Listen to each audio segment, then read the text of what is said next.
Yeah, you're right. It was internalized misogyny that made women want to stay at home and care for their children instead of taking on men's responsibilities. And never mind the fact that for poor women, there never was an option to stay at home. They had to work to survive. But really, men had it so good at the beginning of the 1900s. They could work 7 days a week, 10 hours a day, in amazing sanitary conditions, and they got drafted. Amazing opportunities, really. I get a lot of comments like this. I just find it really sus that I can't talk about things men are good at without also having to talk about things that women are good at. Women, not everything is about you. Stop derailing the conversation and making it about your feelings when women say men are garbage. I can already hear the angry feminists in my comment section, but two things. One, not all men are garbage. Are there some bad women? Yes. Doesn't give you the right to label all women as bad. Are there some bad men? Yes, does not give you the right to label all men as bad. In fact, some might call that sexist. Two, what's really garbage is the modern day feminist movement. It is no longer about women and men being equal. It is about women feeling superior to men and degrading them, then accusing them of oppressing us with patriarchy, which is simply not the case. In fact, it's harder to be a man today than it is to be a woman. How so? Depression, suicide, anxiety, homicide, jail time, homelessness, really anything you can think of outside of sexual assault. And I'll go ahead and say, it's not cool that a man was sexist towards you, but that does not give you the right to label all men as garbage. It is simply not true, and it only serves to further divide us based on gender. And make money and empower the people at the top.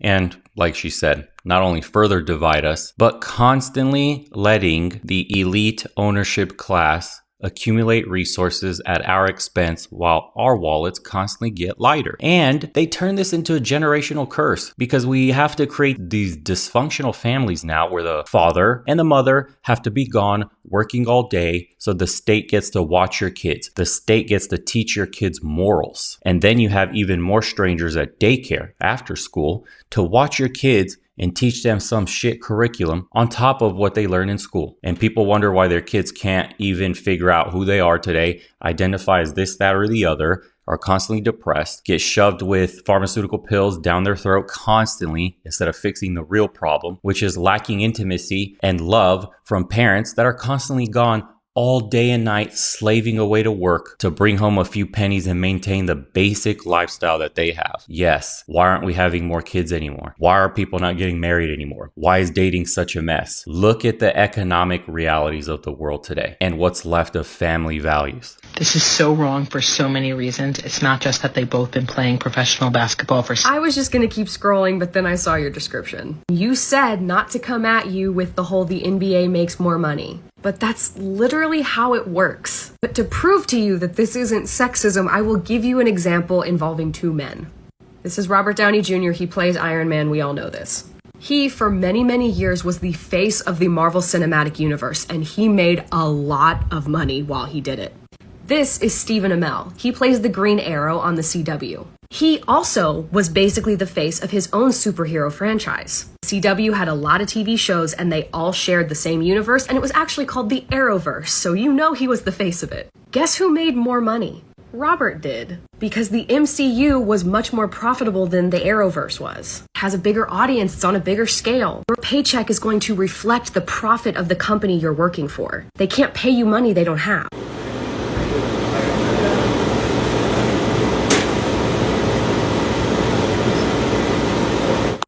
Let's unpack why in the world you think any random man should just help you. Why?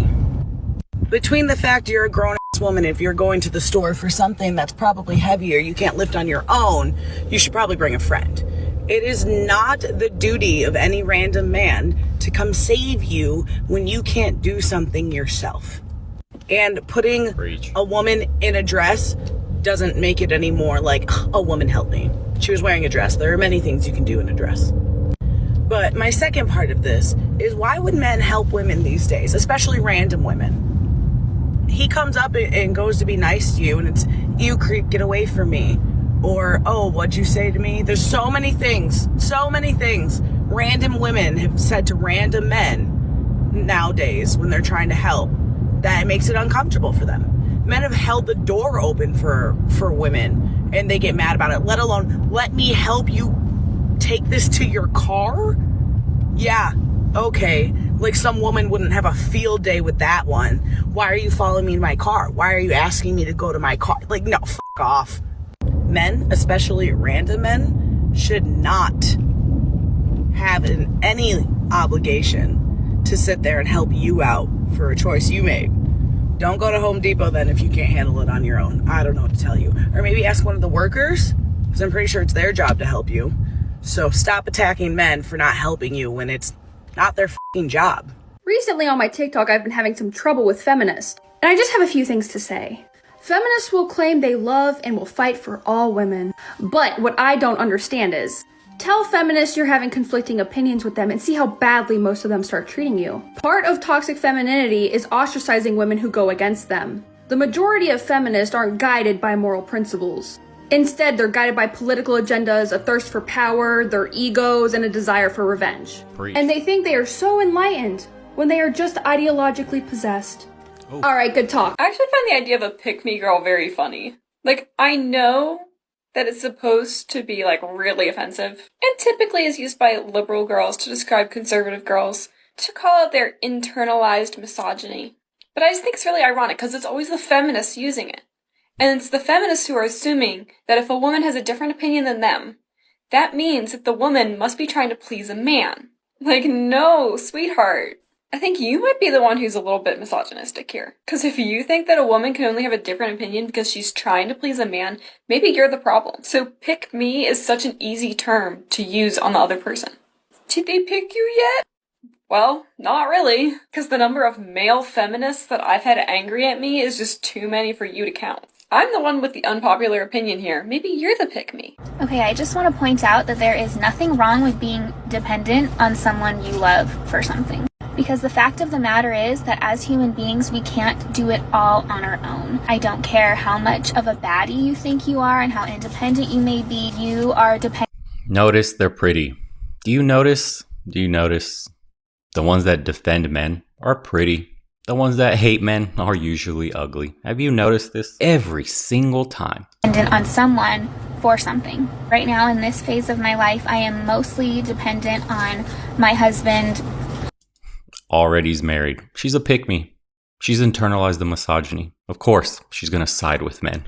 For finances, and my husband is mostly dependent on me to take care of our children. And we're both dependent on God to give us life every day. And has a traditional family. And they have kids. And she stays at home to raise them. And holy hell, the grail of all, the Trinity believes in God.